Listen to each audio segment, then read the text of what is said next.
नमस्कार दोस्तों, जय आयुर्वेद, जय Dhanvantari. Welcome to my YouTube channel craze of Ayurveda. Craze of Ayurveda channel में आपका हार्दिक स्वागत है। Today we have discussion about the basic introduction of Sharangdhar Samhita. आज हम पढ़ेंगे basic introduction of Sharangdhar Samhita and history of Sharangdhar Samhita. आज हम पढ़ेंगे हिस्ट्री ऑफ शारंगधर संहिता के बारे में। वीडियो स्टार्ट करने से पहले यदि आप चैनल में नए हो तो प्लीज़ हमारा चैनल सब्सक्राइब करें, जिससे हमारी वीडियो की अपडेट सबसे पहले आप तक पहुंच सके। और यदि आपको कोई डाउट है तो आप हमें इंस्टाग्राम पर फॉलो कर सकते हैं, क्रेज ऑफ आयुर्वेदा। इंस्टाग्राम की लिंक वीडियो की डिस्क्रिप्शन में दे दी गई है। हम आज बात करेंगे हिस्ट्री ऑफ शारंगधर संहिता। शारंगधर संहिता, जो शारंगधर संहिता है उसका जो काल बताया गया है वो 13वीं सेंचुरी बताया गया है। शारंगधर संहिता है उसमें जो टोटल नंबर ऑफ अध्याय बताए गए हैं, जो चैप्टर बताए गए हैं वो 32 बताए गए हैं। शारंगधर संहिता है उसको 3 खंडों में डिवाइडेड किया गया है। जो 3 खंड है वो इस प्रकार हैं: प्रथम खंड, मध्यम खंड एंड उत्तरखंड बताया गया है। टोटल नंबर ऑफ श्लोक जो शारंगधर संहिता में बताए गए हैं वो 2600 बताए गए हैं। टोटल नंबर ऑफ श्लोक जो बताए गए हैं वो 2600 बताए गए हैं। अब हम शारंगधर संहिता की कुछ महत्वपूर्ण बातों पर चर्चा करेंगे। जो बृहत्त्रयी है, बृहत्त्रयी में चरक संहिता, शिशु संहिता और भागवत आती हैं। इनके बाद आयुर्वेदिक जो सब्जेक्ट, जो विषय थे, उनका परिपोषण करने वाला शारंगधर संहिता ही है। जो शारंगधर संहिता का है उसका आयुर्वेद में जो नाड़ी विज्ञान है उसमें शारंगधर संहिता का बहुत महत्वपूर्ण योगदान है। जो शारंगधर संहिता है वो लघुत्रयी में मुख्य रूप से आती है। जो लघुत्रयी है उसमें माधव निदान, शारंगधर संहिता, भाव प्रकाश। जो माधव निदान है उसका जो काल बताया गया है वो 7वीं सेंचुरी बताया गया है। शारंगधर संहिता इसका जो काल बताया गया है वो 13वीं सेंचुरी बताया गया है।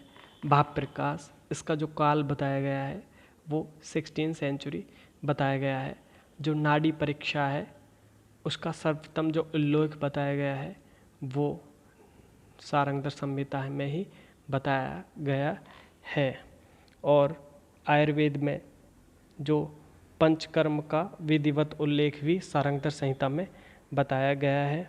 इनमें कुछ नई परिभाषाएं दी गई हैं: दीपन, पाचन, ग्राही, स्तंभन, संसरण, भेदन, लेखन, छेदन, विकासी, वैवाही आदि का विस्तार से वर्णन किया गया है। और इसमें जो महत्वपूर्ण बात जो बताई गई है, जो सामान्य बुद्धि वाले जो लोग होते हैं उनको आयुर्वेद अधिक समझने के लिए नई नई विद्याओं का जो वर्णन किया गया है वो शारंगधर संहिता में ही वर्णन किया गया है। नाड़ी परीक्षा का सर्वप्रथम उल्लेख भी यहीं मिलता है, लेकिन पंचकर्म एवं शोधन चिकित्सा का इतना स्पष्ट वर्णन अन्य ग्रंथों में नहीं मिलता जितना कि शारंगधर संहिता में मिलता है। अब हम आगे बात करेंगे शारंगधर संहिता में जो यमदृष्टा जो काल बताया गया है वो बताया गया है 16 डेज का। जो यमदृष्टा काल बताया गया है वो 16 डेज का बताया गया है। और जो आसव अरिष्ट हैं उनमें सबसे पहले डिफरेंस जो बताया गया है वो बताया गया है शारंगधर संहिता में। डिफरेंस बताया गया है। श्वास एंड प्रश्वास क्रिया का सर्वप्रथम वर्णन शारंगधर संहिता में ही किया गया है। स्नायु कृमि का सर्वप्रथम वर्णन ही शारंगधर संहिता में किया गया है। जो अब हम आगे बात करेंगे जो शारंगधर संहिता है उसमें जो टीकाएँ बताई गई हैं, जो हम कुछ महत्वपूर्ण टीकाओं के बारे में बात करेंगे।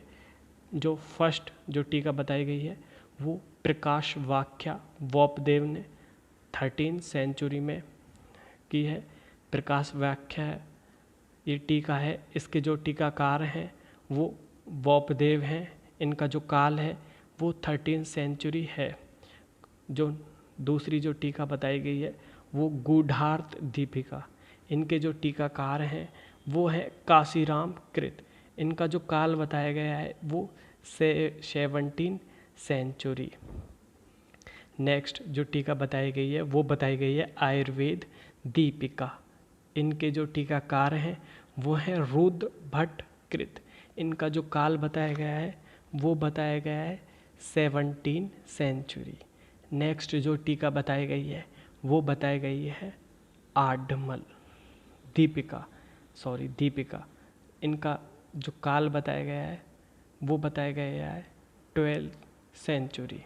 इनके जो टीकाकार हैं वो है आडमल। इनके पिता का नाम भाव सिंह था। नेक्स्ट जो टीका करी गई है वो शारंगधर शारीर संहिता। इनके टीकाकार का कुछ वर्णन नहीं मिलता। यह ग्रंथ 3 खंडों में डिवाइडेड किया गया है। जो सारंगधर संहिता है उनको 3 खंडों में डिवाइडेड किया गया था, पूर्व खंड, मध्यम खंड और उत्तरखंड। इसमें सबसे पहले प्रथम खंड के बारे में बात करेंगे, पूर्व खंड। इनमें जो अध्याय संख्या जो बताई गई है और श्लोक संख्या बताई गई है उनके बारे में चर्चा करेंगे। प्रथम जो अध्याय बताया गया है वो बताया गया है परिभाषा। इनके जो श्लोक बताया गया है वो बताया गई है 61। सेकंड भेषज्याख्यानक। इनमें जो श्लोक संख्या बताई गई है वो बताई गई है 36। थर्ड तीसरा नाड़ी परीक्षा विधि। इनमें जो श्लोक संख्या बताई गई है वो बताई गई है 26। फोर्थ चौथा दीपन पाचन। इनमें जो श्लोक संख्या बताई गई है वो बताई गई है 25। फिफ्थ पांचवा कलादिकाख्यान। इनमें जो श्लोक संख्या बताई गई है 73। सिक्स्थ छठा आहार आदि गति अध्याय है। इसमें जो श्लोक संख्या बताई गई है वो बताई गई है 28। जो नेक्स्ट जो लास्ट में जो अध्याय बताया गया है वो बताया गया है रोग गणना। इसमें जो श्लोक संख्या बताई गई है वो बताई गई है 204। इस प्रकार टोटल नंबर ऑफ श्लोक जो बताए गए हैं पूर्व खंड में वो बताए गए हैं 453। अब हम आगे मध्यम खंड के बारे में बात करेंगे। मध्यम खंड है उसमें जो टोटल नंबर ऑफ अध्याय बताए गए हैं वो बताए गए हैं 12। जो अध्याय संख्या और जो श्लोक संख्या है वो इसमें इस प्रकार है। फर्स्ट जो अध्याय है वो है स्वरस। इसमें जो श्लोक संख्या जो बताई गई है वो बताई गई है 42। दूसरा क्वाथ। इसमें जो श्लोक संख्या बताई गई है 174। तीसरा फांट। इसमें जो श्लोक संख्या बताई गई है वो बताई गई है 8। पांचवा कल्क। इसमें जो श्लोक संख्या बताई गई है वो बताई गई है 29। छठवा चूर्ण। इसमें जो श्लोक संख्या बताई गई है वो बताई गई है 165। सेवंथ सातवां गुटिका। इसमें जो श्लोक संख्या बताई गई वो बताई गई है 105। आठवां लेह। इसमें जो श्लोक संख्या बताई गई है वो बताई गई है 48। नाइन्थ नवमा स्नेह। इसमें जो श्लोक संख्या बताई गई है वो बताई गई है 210। दसवां संधान अध्याय। इसमें जो श्लोक संख्या बताई गई है वो बताई गई है 92। नेक्स्ट जो अध्याय बताया गया है वो बताया गया है धातु शोधन मारन। इनमें जो श्लोक संख्या बताई गई है वो बताई गई है 104 104। जो लास्ट का जो आखिर का अध्याय जो बताया गया है रस प्रकरण अध्याय। इसमें जो श्लोक संख्या बताई गई है वो बताई गई है 194। इस प्रकार जो मध्यम खंड है उसमें जो श्लोक संख्या बताई गई है वो बताई गई है 1183। अब हम आगे बात करेंगे उत्तराखंड के बारे में। इसमें जो अध्याय संख्या बताई गई है वो बताई गई है 13। अब फर्स्ट उत्तराखंड का फर्स्ट अध्याय स्नेहपान अध्याय 33 श्लोक संख्या। दूसरा श्वेत विधि अध्याय 35 श्लोक संख्या। नंबर ऑफ श्लोक 35 बताए गए हैं। बमन, इसमें जो श्लोक संख्या बताई गई है 33। विरेचन अध्याय, इसमें जो श्लोक संख्या बताई गई है वो बताई गई है 48। स्नेहवर्ती अध्याय, इसमें जो श्लोक संख्या बताई गई है 41। निरूहण अध्याय, इसमें जो श्लोक संख्या बताई गई है 35। उत्तरवस्ती अध्याय, इसमें जो श्लोक संख्या बताई गई है 15। नश्य विधि, इसमें जो श्लोक संख्या बताई गई है 63। धूमपान, इसमें जो श्लोक संख्या बताई गई है 25। गंडुस विधि, इसमें जो श्लोक संख्या बताई गई है 29। लेप अध्याय, इसमें जो श्लोक संख्या बताई गई है 152।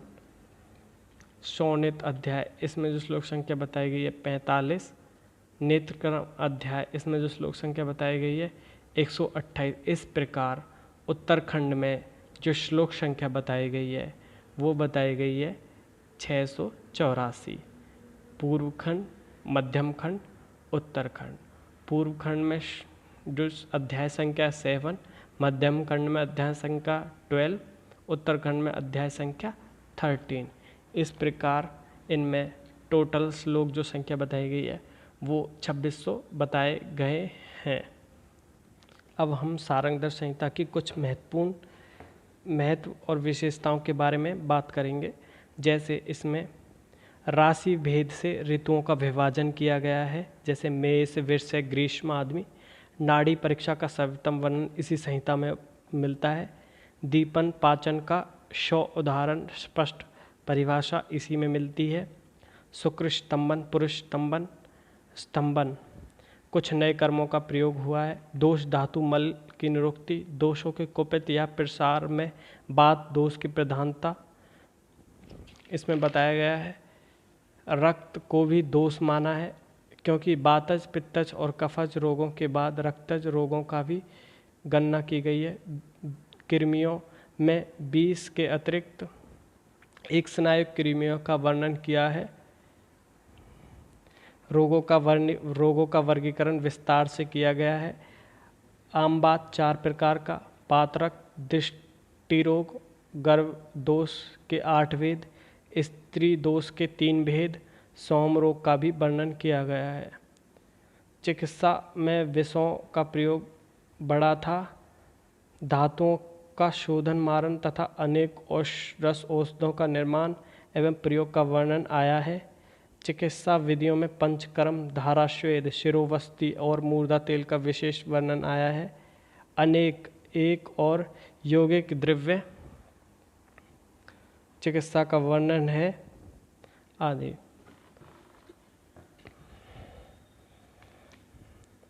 आज के वीडियो में बस इतना ही।